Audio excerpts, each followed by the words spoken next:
En los últimos años, la violencia racista y étnica se ha incrementado en diversas partes del mundo. Según datos de la Organización para la Seguridad y la Cooperación en Europa, tan solo entre 2014 y 2018, la tasa de ofensas motivada racial o étnicamente por cada 100.000 habitantes se elevó 24% en España, 31% en Suecia, 87% en Italia, 104% en el Reino Unido y 183% en Noruega. De acuerdo con el Parlamento Federal de Alemania, entre 2010 y 2015, la cifra de estos ataques se incrementó 210% en ese país del norte de Europa. Además de su frecuencia, los ataques han adquirido cada vez mayor intensidad. En agosto de 2019, un acto terrorista contra los hispanos dejó 22 muertos en la ciudad estadounidense de El Paso, Texas. En septiembre de ese mismo año, una ola de agresiones contra inmigrantes en Sudáfrica provocó la muerte de más de una docena de personas, así como el saqueo e incendio de varias propiedades de extranjeros en Johannesburgo y Pretoria. En febrero de 2020, fueron asesinadas 9 personas de distintas nacionalidades en 2 tiroteos en la localidad alemana de Hanau, y un mes después, grupos radicales atacaron a refugiados en la ciudad griega de Lesbos. Algunos de estos actos de violencia han derivado en consecuencias mayores, como evidencia la ola de protestas que recorrieron los Estados Unidos tras las muertes de los afroamericanos George Floyd a manos del oficial de Minneapolis Derek Chauvin durante su detención en mayo de 2020, y de Jacob Blake, al que el oficial de Kenosha, Rustin Shesky, le disparó 7 veces por la espalda en agosto del mismo año. ¿Sabías que en los Estados Unidos el número de ataques contra afroamericanos realizados por perpetradores blancos aumentó 69% entre 2016 y 2020?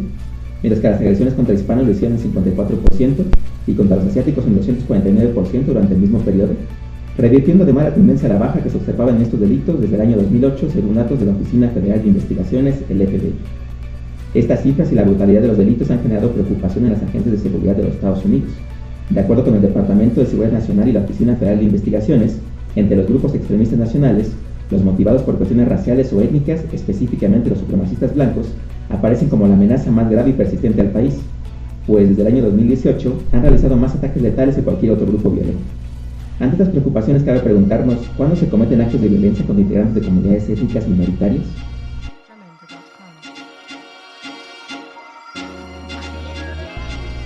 Aproximaciones conceptuales. ¿Qué es la violencia étnica? Para comenzar, es útil preguntarnos qué entendemos por violencia contra las minorías étnicas. Una de las dificultades que presentan las investigaciones sobre la materia se halla en la forma de definir la violencia étnica. La violencia étnica es considerada violencia racial en Reino Unido, violencia de extrema derecha en Alemania y en los Países Bajos, violencia antiinmigrante en Escandinavia, violencia racista en Francia y violencia xenófoba por instituciones europeas. Desde mediados de la década de 1980, en respuesta a una serie de asesinatos inspirados racialmente en Nueva York, el término delito de odio comenzó a utilizarse de manera más restringida para caracterizar los crímenes cometidos bajo las creencias y sentimientos negativos de un individuo sobre los miembros de otro grupo por su raza, identidad religiosa, origen étnico, género, orientación sexual, edad y discapacidad. A la falta de un patrón uniforme de violencia étnica entre los países, debemos agregar la existencia de distintos tipos o niveles de severidad, de forma tal que es posible encontrar una categoría de ataques terroristas como atentados con bombas, incendios provocados, tiroteos y otros ataques armados, violencia callejera, lo que incluye tanto agresiones premeditadas como violencias más espontáneas, y otros tipos menos letales pero intimidantes como el vandalismo y daño en propiedad, así como las amenazas y ofensas verbales y gráficas. A pesar de las diferencias entre estos términos, es posible encontrar al menos, de acuerdo con una revisión de la literatura, 5 elementos en común que caracterizan este tipo de violencia. 1. El medio tipo de ataque, pues se trata de un acto criminal violento. 2. El motivo del perpetrador, el cual puede ser el odio, el prejuicio o el miedo hacia la víctima. 3. La dimensión simbólica, es decir, la construcción de una identidad propia de los otros, en la que el atacante se siente siempre representante de una mayoría silenciosa bajo amenaza. 4. La discriminación de la víctima, ya que pertenece a una comunidad minoritaria. Y finalmente 5. La intención del perpetrador, la de transmitir un mensaje de hostilidad hacia el grupo que pertenece a la víctima. Con estos elementos en cuenta podemos referirnos a la violencia étnica como aquella que se trata de actos criminales violentos motivados por odio, prejuicio o miedo, en el que las víctimas son seleccionadas intencionalmente por su origen étnico y atacadas no en su calidad de individuos per se, sino como representantes de una comunidad minoritaria marginada que es diferente a la del perpetrador, a quienes se pretende enviar un mensaje. El objetivo no es por tanto el individuo, sino su identidad o diferencia percibida. Este tipo de violencia intenta reafirmar la precaria jerarquía que caracteriza un orden social dado, pues mediante la generación de un ambiente de hostilidad, miedo y desconfianza, el perpetrador busca ratificar la hegemonía de su grupo y la identidad subordinada de la comunidad a la que pertenece la víctima. Aproximaciones teóricas. ¿Qué explica la violencia contra las minorías? Una vez comprendidas las características de la violencia étnica, conviene entender la forma en que se ha intentado explicar su emergencia. Dentro de la literatura que explora el papel de los factores a nivel macro, como las condiciones políticas, sociales y económicas más estructurales, encontramos al menos 3 tipos de explicaciones. La teoría del agravio económico, centrado en aspectos económicos, del conflicto intergrupal basado en factores demográficos y la teoría de las oportunidades políticas enfocada en elementos políticos. De acuerdo con la primera, la teoría de la privación relativa del agravio económico, las causas de la violencia están asociadas a grado de desventajas en una sociedad con respecto a la pobreza y el desempleo. Bajo esta lógica, los ataques se explican como una reacción de individuos pertenecientes al grupo dominante que tienen la impresión de que otros colectivos, particularmente las minorías raciales o étnicas, están acaparando estos recursos y en consecuencia minando su calidad de vida. La expectativa de estas teorías es que la violencia estallará en aquellas regiones donde las condiciones económicas empeoren. Con respecto a la segunda explicación, la teoría de la competencia étnica del conflicto intergrupal, la violencia surge cuando los grupos de inmigrantes ocasionan cambios en las desigualdades étnicas que llevan a los diferentes grupos a competir por recursos escasos o a percibir esa presencia como una amenaza a sus valores e identidades culturales. El argumento central en tales aproximaciones es que los grupos dominantes, particularmente en tiempos de crisis económica, perciben las ganancias de parte de las minorías o grupos subordinados como una amenaza al orden social existente, pues sienten que su posición privilegiada se erosiona. Sin embargo, cabe preguntarnos por qué si los factores más importantes esbozados por las teorías predominantes de la violencia étnica, es decir, crisis económica e incremento de los inmigrantes, estuvieron presentes en la administración de Obama, se registró al mismo tiempo una disminución de los ataques contra las minorías. Por el contrario, ¿por qué los delitos con un trasfondo racista o xenófobo han crecido bajo el gobierno de Trump cuando algunas variables han permanecido constantes o mejoraron, como es el caso de la economía, y por lo tanto deberían haber repercutido en la disminución de la violencia? Una tercera explicación que queremos proponer es la teoría del proceso de las oportunidades políticas, la cual argumenta que la violencia está asociada a las oportunidades ofrecidas por el contexto político para lograr ciertas metas. Este enfoque considera que la movilización de los recursos está vinculada a elementos del ambiente político, como la cuestión de las élites, los alineamientos electorales, la disponibilidad de los aliados y las estrategias predominantes para la resolución de los conflictos. De acuerdo con esta explicación, lo que incentiva la violencia de los grupos e individuos no son los agravios por sí mismos, sino la construcción de estos y la visibilidad de los canales por los cuales se puede hacer algo al respecto. La expectativa es que la violencia sea más alta en lugares donde existan menores probabilidades de que los intereses de un grupo avancen y relativamente mayores costos para la acción colectiva. En otras palabras, donde los radicales tengan pocos aliados potenciales dentro de la élite política que permitan impulsar medidas más restrictivas contra las minorías y entonces opten por la violencia. Para autores como Kuxman, Brown y Olsak, la visibilidad, es decir, el grado al que un mensaje es cubierto por los medios, la resonancia, el grado al que otros aliados u opositores reaccionan al mensaje, y la legitimidad, es decir, el grado al que dichas reacciones son positivas, representan las oportunidades discursivas de la violencia, que determinan las posibilidades de difusión del mensaje en la esfera pública y por lo tanto funcionan como vínculo entre la estructura de oportunidades políticas y la acción colectiva. Los discursos contra las minorías realizados por los políticos hacen más evidente la prominencia de las amenazas y sus culpables, contribuyendo hacia el fortalecimiento de una conciencia al interior de los grupos y de un resentimiento hacia los que no pertenecen a ellos. Los políticos pueden facilitar la acción colectiva mediante la atribución de culpa, ofreciendo atajos de información a los individuos sobre quiénes son los culpables de los temas que aquejan al país. La vinculación de problemas como el crimen organizado, el desempleo y la pérdida de valores con las minorías, o la amenaza a la supuesta invasión del posterior desplazamiento del grupo dominante, aparecen como elementos frecuentes de la actitud discursiva de los políticos que implementan la polarización y, en consecuencia, los ataques contra las minorías.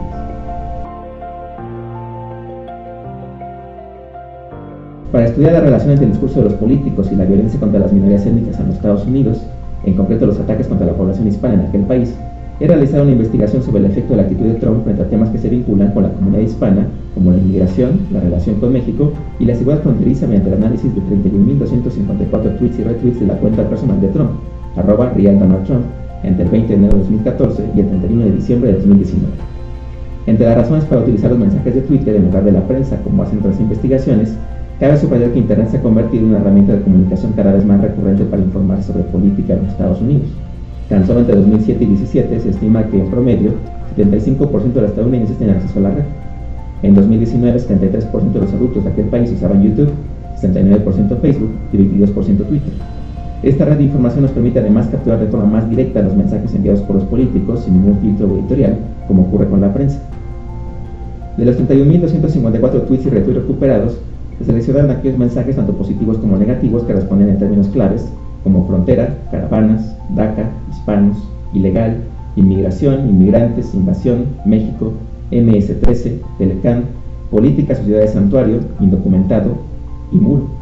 Entre los 1.071 tweets y retweets que finalmente entraron en la base de datos, aparecen frases que enfatizan el problema de la inmigración, como este: la inmigración ilegal le cuesta a los Estados Unidos más de $300.000 millones al año, con fecha del 13 de septiembre de 2019. Mensajes que alababan el trabajo hecho por los agentes de seguridad, como el siguiente: ayer, los agentes de la patrulla fronteriza aprendieron al grupo más largo de extranjeros ilegales, 1.036 personas que cruzaron ilegalmente la frontera del Paso, emitido el 30 de mayo de 2019.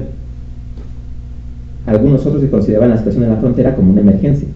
247 migrantes ilegales atravesaban la frontera en Nuevo México. Esto es una emergencia nacional, publicado el 13 de marzo de 2019. También se incluyeron aquellos mensajes que vincularon la inmigración con la criminalidad, como el tuit que dice: construyamos un muro y el crimen caerá, subido a Twitter el 26 de enero del 2019. Y muchas de las personas en DACA ya no son muy jóvenes, están lejos de ser ángeles. Algunos son criminales muy duros y empedernidos, del 12 de noviembre del 2019. Por otra parte, también se incluyeron alusiones positivas a la comunidad hispana. Por ejemplo, los hispanos americanos enriquecen nuestra cultura y son verdaderos ejemplos del espíritu estadounidense, retuiteado el 28 de septiembre del 2019. En consonancia con el trabajo de Rassler de 1996, que al estudiar los efectos de la represión en la protesta, explora retrasos de entre 1 y 6 semanas para ajustar el periodo de duelo de 40 días, y el trabajo de Brown de 2011, que evaluó el efecto de la cobertura mediática del mes previo sobre los disturbios raciales, la investigación ocupa retrasos de entre 1 y 5 semanas para evaluar efectos en el corto plazo, de 7 a 14 días, mediano plazo, de 21 a 28 días, o largo plazo, 35 días o más. Como resultado de esta investigación, encuentro que la actitud de Trump con respecto a la inmigración, la comunidad hispana, la seguridad fronteriza y el apoyo a políticos que sostienen una línea dura contra la inmigración, incrementa sustancialmente la realización de delitos de odio contra estos grupos. Sin embargo, esta relación solo se vuelve estadísticamente significativa hasta que Trump es candidato oficial del Partido Republicano, y por lo tanto un político con mayores probabilidades de ganar. De acuerdo con mi modelo, mientras los mensajes de Trump antes de su incursión en la política tienen un efecto negativo y estadísticamente significativo en la violencia 3 semanas después de ser publicados, o bien no tiene ninguna influencia cuando es uno de nuestros candidatos, una vez que obtiene la candidatura oficial del Partido Republicano, esa relación se invierte y el efecto resulta positivo y significativo sobre los ataques contra hispanos. Durante los 3 primeros años del gobierno de Trump encuentro un efecto similar. 5 semanas después de publicar un tuit que refleja la actitud del presidente sobre la inmigración en la comunidad hispana, los ataques también se incrementan. Mis hallazgos son consistentes con los autores como Miller y Schwartz, quienes encontraron que los tweets de Trump sobre temas relativos al Islam están fuertemente correlacionados con los delitos de odio contra los musulmanes después del inicio de la campaña presidencial, pero no antes. Más que enfocarse en las motivaciones psicológicas y económicas de los perpetradores, a los que apunta gran parte de la literatura sobre el tema, el esquema propuesto hizo comprender los factores de la cultura política que pueden incentivar o inhibir los actos de violencia contra las minorías. La actitud diferenciada de los políticos de estas comunidades permite a los agresores ubicar a sociedades en el poder, calcular las posibilidades de recibir un castigo y por lo tanto los costos de acción. En un contexto de creciente polarización, el papel de los políticos en estos conflictos puede tener consecuencias importantes en la promoción o prevención de la violencia contra los grupos más vulnerables. Bien, pues con eso terminamos que toca explicar el papel Miradas hacia las violencias, cuando fueran las relaciones internacionales. Esperamos que esta información les haya sido ilustrativa para comprender la violencia contra las minorías, el papel que desempeñan los políticos en su incidencia y las redes sociales como instrumentos para comunicar su posición y aumentar la atención contra estos grupos. Nos gustaría conocer su opinión y saber más de ustedes, y los invitamos a escribirnos al correo electrónico papit306123@gmail.com y a seguirnos en las múltiples redes sociales: Facebook Miradas hacia las violencias, Instagram @papit306123, Twitter @papit306123, en YouTube como @miradas hacia las violencias y en Spotify como @miradas hacia las violencias. Se despide esta emisión Héctor Herrera Capetillo. Hasta la próxima.